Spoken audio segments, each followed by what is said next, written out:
In the near future, something may disrupt our ability to come together like this. Are you prepared for that? Are you prepared to have more difficulties in your personal life that's going to move and migrate into the markets too? These are all things that you should be aware of. And I am trying my best to empower you to be able to weather that stuff, should it endure longer than most people would expect it to. And this is all I can do. I mean, I can't fix everybody's problems. While I have a lot of money, I can't give you all money because nobody has that kind of money.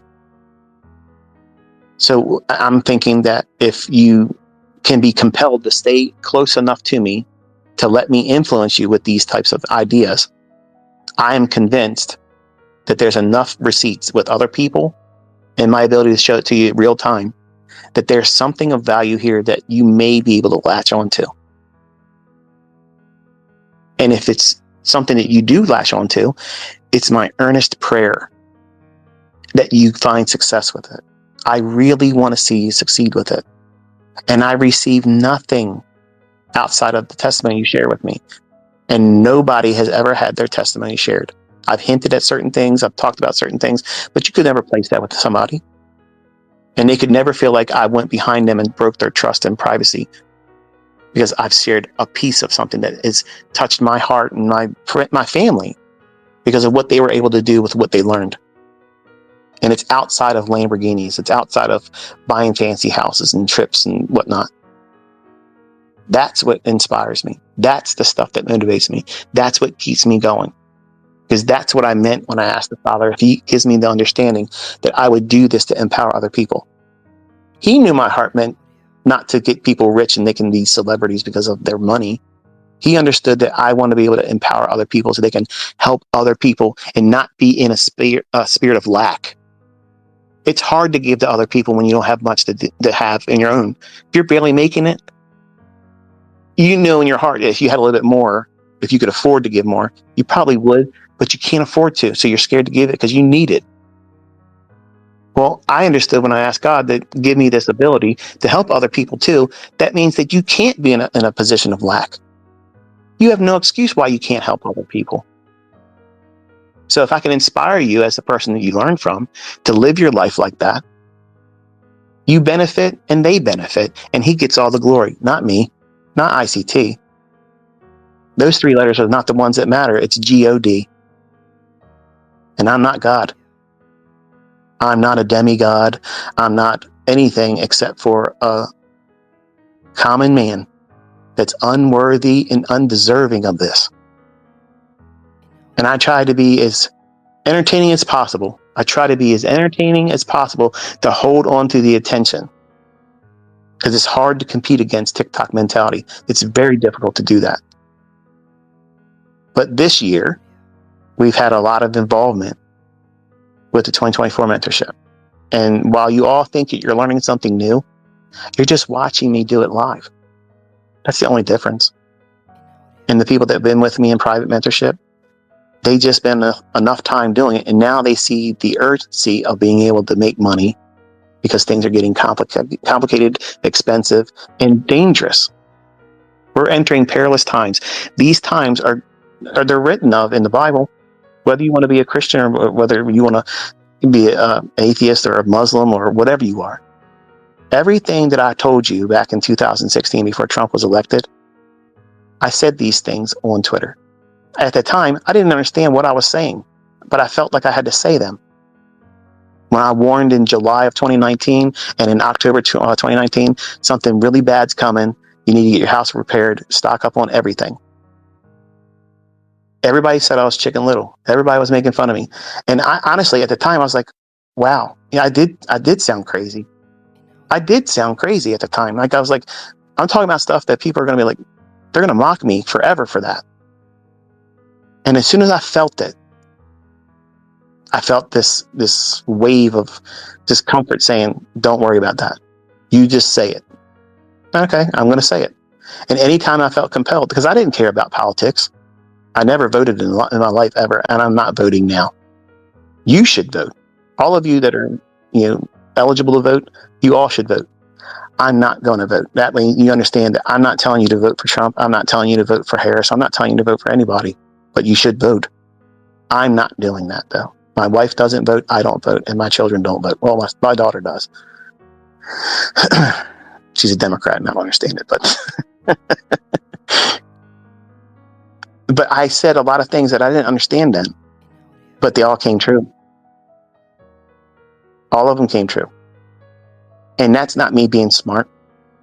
That's not me being a prophet. That's not me being special. I'm amazed by just like the same people that heard me and they took the advice, because I had influence over people then. They stocked their house up and they got prepared. And some of those individuals lost their job because of the mandates they were placing on them. And because they didn't have their job, they had no money coming in, but they had their house stocked up on food and things that they needed. And I still get testimonies from them saying, I'm so glad that I listened to you. You didn't listen to me. That wasn't my instructions. I was following the same instructions too. I was like, if I feel compelled to say it, that means somebody else bigger than me that's telling me to do it. And he's never led me wrong. And I'm telling you, what we're about to experience is nuts.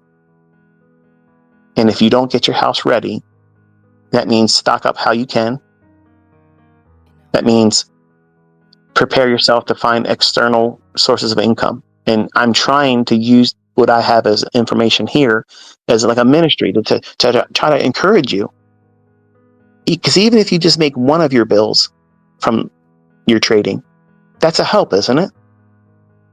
Like that's a wonderful blessing for me to be used as an instrument to help you do that. And the only time and the only reason why I ask people to give credit to why and how you learn this information is because who I'm talking about right now.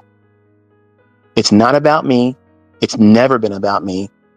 And if you allow him in your life, if you allow him to have influence over your decisions, just sit back and watch how he guides you. Because he's talking right now. He's speaking to people and trying to get their hearts and minds ready, because we're about to see some crazy global stuff. And I do another YouTube channel, and it's not monetized. And I can prove it to you by signing into it and show you that Google runs ads on it. And they're going to run ads on any video, and that's the way it is. But I do not monetize it. And I talk about things that I feel compelled over the last few years to encourage you all to be mindful of. And I would like more time to be able to do that. And when I stop my live streams at the end of this month, I'm going to divert my attention back to that other channel. And it talks about things that are more spiritually oriented. I'm not trying to convert you. I'm not trying to convince you to be spiritual. I'm not trying to make you a Christian, because I can't do that. But I have received a lot of feedback from people finding inspiration and peace of mind and a new walk in life with the things I talked about. And I would like to do more of that. I said this year that I was going to put down ICT, and Inner Circle Trader is being put down. I don't want to be Inner Circle Trader anymore. I don't want to be that defining persona of who I am. I don't want that. When the Father comes and he finds me working, I don't want to be found working as ICT. That's my point. I want to be found working for his kingdom. I want to be found working doing the work of the gospel of Jesus Christ, because that's my Lord and Savior. That's God Almighty that was manifested in the flesh. That's who's given me the ability to do what I do. That's who gave me the understanding. That's who gives me the instructions on what I'm supposed to say, because I don't have a script. And I mess it up when I cuss. I do things because my flesh rises up. But those things I'm not proud of. But apart from all that stuff, there's nothing that I'm ashamed of. Because I have to be a showman of some degree to get you to listen. You're not going to listen if I tell you, Jesus told me to tell you this. You're not going to listen to that. But if I sit in front of a chart and I tell you every 15-second interval what the market's going to do, and you can be monetizing your decisions based on that stuff, you're going to listen to long-winded things like this, and you're going to hear me lace the conversation with God, because he gets all the glory. He gets the glory. He gets the admonishments and all of the praise and the faith lifting up. All that stuff goes to him, not me. I'm not deserving of that. I don't know why he allowed me, because I shouldn't have been given this. Even though I asked for it, I should not have been given this, because I'm no better than any of you. I sin. I say terrible things sometimes when I'm angry. Sometimes, I wish I could do certain things to certain people because they've done something to my family. That's normal. That's flesh. I wrestle with the same stuff you guys do. There's nothing inherently different between you and I. We both bleed the same way. We came into the world the same way, and unless he chooses differently, we'll go out the same way. But my motivation has always been to try to help you become a better person so that we can help other people. And that's the ministry of what I've been doing here. I don't like the fact that I had to lace it with things to get your attention and treat it like an action movie sometimes. I wish I had a better way of doing it. But it worked. And like Paul said, do whatever you can to compel them. And that's the logic I used. And while most of you probably listen to this and think, well, okay, I'm not trying to be a Christian and I'm not trying to be a preacher or be preached to. I'm not doing that. I'm just trying to explain to you what you've been a part of and didn't realize. You don't have to believe this stuff, but you're all going to believe it soon. You're going to believe in Christ real soon. Trust me on that. Okay. You're going to know who the real God is real soon. Real soon. And the people you think are God and people you think are the prophets of God, they're nobody. There's only one God and only one King of kings, and that's Jesus Christ. He came in the flesh. He himself, not his son. His son is the flesh. That's who that is. He came. He came. The Father himself was manifested in that flesh. And that's who spoke to me. That's who I prayed to. And that's who I worship. And there is no other God but him. None. None else. There was none before him, none created after him, and there's none of them up there with him. It's just him. There's only one throne in heaven, and he sits on it. And whether you're ready or not, he's coming. Whether you are ready or not, he is absolutely coming. And you need to get your house in order. That's all. Just get yourself prepared, get right with God, and there it is. You don't have to go to church. It's good if you do. I don't go to church. I have church every day at my house. Every single day I pray and worship. I dance before God, and I'm not a dancer. But I pour everything into worship. And when you get a relationship with him, and he physically manifests himself in a way where you can't deny it, any doubt whether God exists is gone. It's gone. And I want you to think about something real quick. Do you see this global effort, not just in America, this global effort to shut people up and make them conform to their government's expectations? Because if you haven't noticed it, start paying attention, because that's what's coming.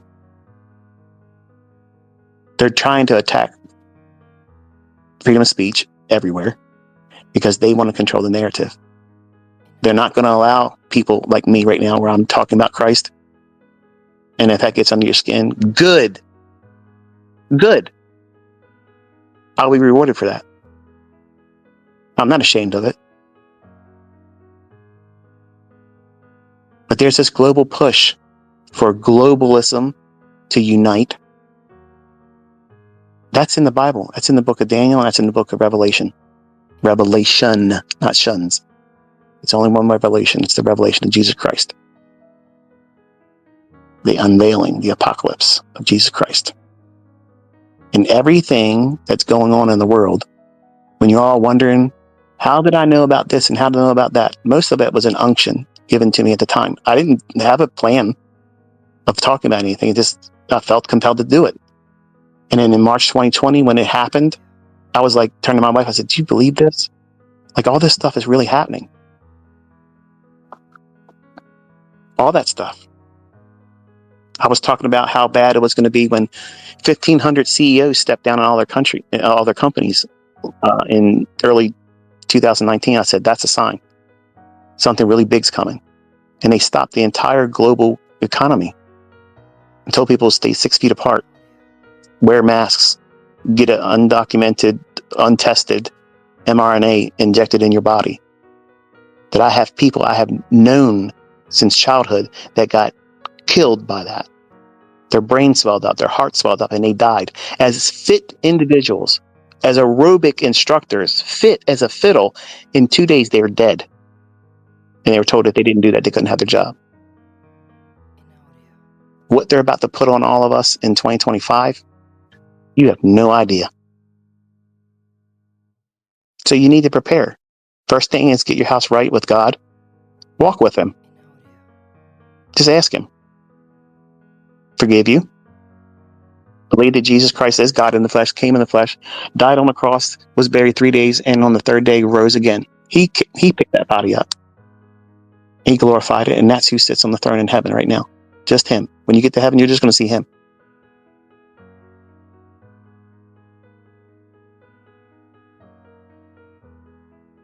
And ask Him to meet your needs. If you have fears or anxieties, you give them to Him. He can smooth all that stuff out. All that stuff can get smoothed out real easy, real fast. He created your body. He's the maker of it. And He's also the author and finisher of your faith. So if you ask Him for faith, He's going to give it to you. And He wants you to have it. Even if you believe in another religion right now, taste and see. Give Him a test. He loves to show off. Look what He did in Egypt. He had to harden the heart of Pharaoh. He physically hardened Pharaoh's heart. Why? Because the first plague would have kept him out. He would have been like, okay, that's it. Take him and go. But He physically made him resistant to Him. That's how much influence He has. That's the influence you want in your life. Not ICT, not these yahoos on Instagram and X and YouTube. You can trust Him. You can trust Him. And when I say we're in good hands, that's who I'm talking about. I'm impressed and amazed every single time He tells me, say this, say that, and I say it and it happens. I'm enamored by that. Believe me, I'm in shock many times where I'm like, I'm not expecting that. And I feel like, say this, I say it, and then it happens. Nobody gets that lucky. Nobody gets that lucky. And think before you start getting critical, what do I have to gain from this? It's not monetized. And this is something you can do in the privacy of your own heart, in your home, all by yourself. Nobody needs to know that you did it. Just got to simply reach out to Him and ask Him. I believe that there's a God, and I believe that you are Him. And you came in the flesh, the body that you created, born of a woman under the law, to be tempted, like all manner, like we as humans. There's no temptation that He didn't be tempted by. But He walked sinlessly. And He allowed that body to be crucified. At any time, He could have got off that cross and said, no, this ain't worth it. You ain't worth it. In fact, they told Him, come down from that cross if you're the Son of God. He says, don't you understand? I got 10,000 legion of angels come down here and lay waste to everything. I'm willfully doing this. Because if He doesn't do that, we can't be reconciled to Him. And that's what this whole thing's about. That your whole purpose of being here on this planet, you were born here to have this decision to be making right today.